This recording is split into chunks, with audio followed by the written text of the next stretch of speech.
Sheep smarts scene. This one is about Cain's teeth. Okay. Another growth factor that my parents didn't understand: teeth. My parents were each created with a full set of adult teeth. Nice, clean, strong, pearly white, perfectly straight teeth. When the rest of us were born, we were all toothless. Slowly and painfully over the next year, we cut our baby teeth. Our parents didn't understand why we were inconsolably crying for days at a time. We didn't need a diaper change and we didn't look sick. Mom might have felt a tooth coming in when we were nursing. Dad would sometimes give us pieces of melons or melon rinds to chew. Then, 5 or 6 years later, we would lose our baby teeth to make room for mature teeth.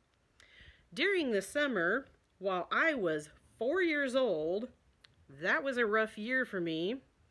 Before May was born, and before I discovered that my calling was caring for sheep, and while Cain was still 6, kind of hard to do that while, and he was still 6, the two of us were play wrestling in the kids' sleeping quarters.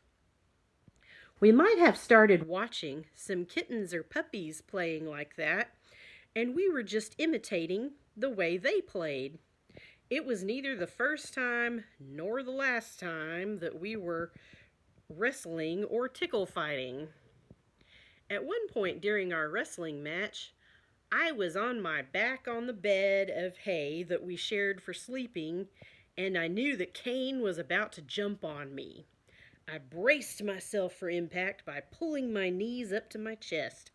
At just the right moment, I gave my big brother a good kick with both of my legs. It knocked him off the bed and onto the ground. I'll admit I was kind of surprised at my feat of strength, and maybe more than just a little bit proud of myself. It would still be more than a decade before I could match him in size and strength, but he was still my big brother and best friend. So I sat up to check to see if he was all right. Sorry, big bro. I didn't mean to kick you so hard or so far. Are you all right? I blinked as I crawled off the bed to look at him.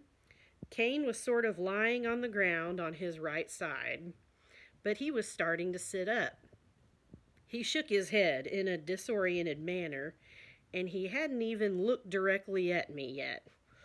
Ugh, that was quite a kick, little bro. I didn't know you had it in you.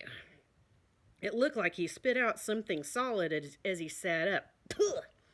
About the size of a kernel of corn. I looked in the direction that he spit. Sure enough, there was a whitish yellowish thing with some blood on the side of it. I picked it up and held it out to him. Cain, where did this white pebble come from? Cain looked intently at the tiny object in my hand. Huh? What is that thing? He then looked at me. Was that in my mouth? It was then that I noticed the gap in the top row of Cain's teeth.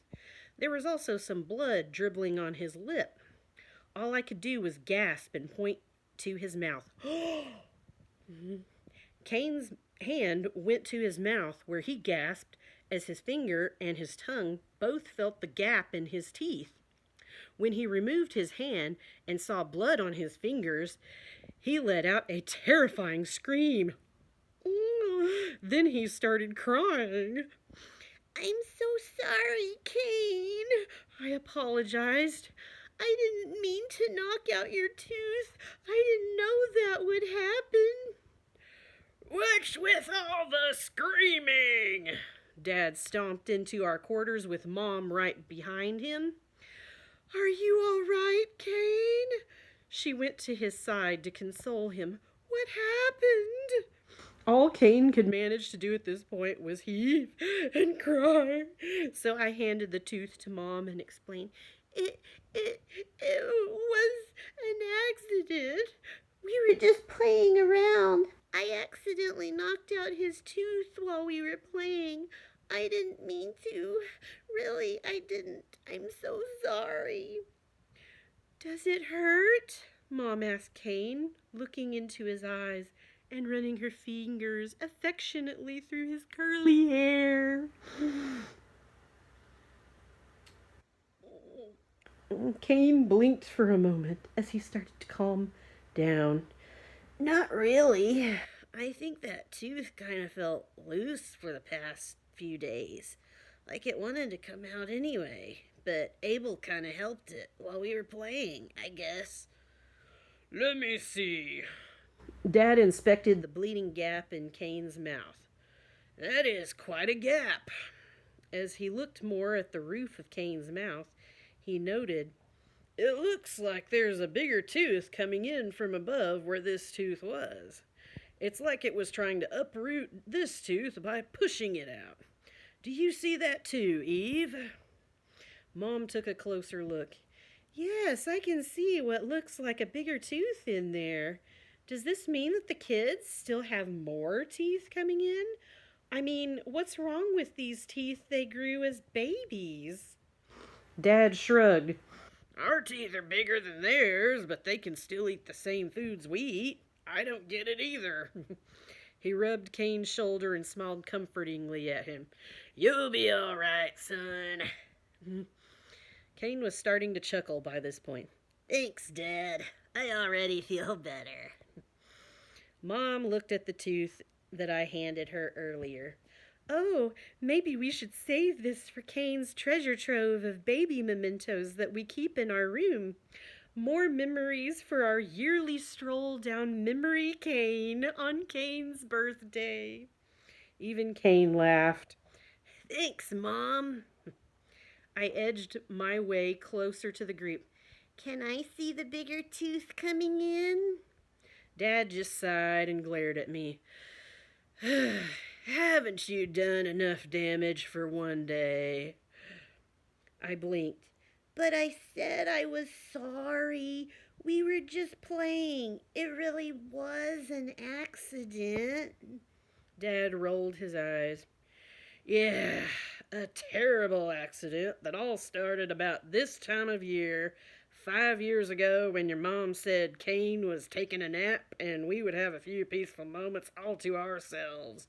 What? I was confused. Mom spoke up. But Adam, dear, Cain is all right. If Cain doesn't mind letting Abel look at his tooth, I don't think we should mind either. I mean, it is Cain's mouth. I shrugged. Cain shrugged. It's too bad I can't see something that's inside my own mouth. I don't think I'm bleeding as much as I was earlier. Dad sighed.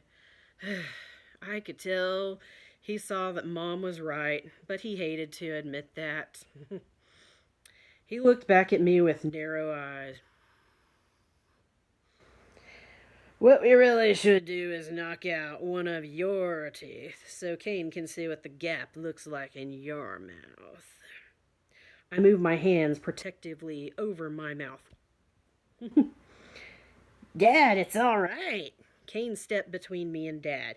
I'm all right now, and there's a bigger tooth growing where this one fell out. It probably would have fallen out anyway in a few days. Abel didn't mean to knock it out. And he didn't really hurt me. We were just playing. Dad seemed to think for a moment while stroking his beard. In that case, he placed his left hand on my right shoulder. I was confused. Why this sudden show of affection? Instead of smiling up at him, I yelped as his right hand doled out 5 finger flicks to my forehead. And you're sleeping outside tonight without supper to think about how you need to be more careful when playing with your brother. If you hurt him, he's no help to me with farming in the field, and then our family doesn't eat. Understand? I should have recognized that his hand was on my shoulder to hold me in place while finger flicking me. I nodded, with tears in my eyes. Yes, Dad. That night I started to sleep right outside my parents' sleeping quarters. At least it was summer, so it wasn't too cold outside. I was hungry, but Cain was actually nice enough to sneak me some food that evening. Stuff that would have been too much trouble for him to chew with one less tooth. I was glad he was all right and that he was handling everything a lot better than Dad was handling this situation. And within a few days to a few weeks, Cain had a bigger, more mature tooth visible where his baby tooth was lost.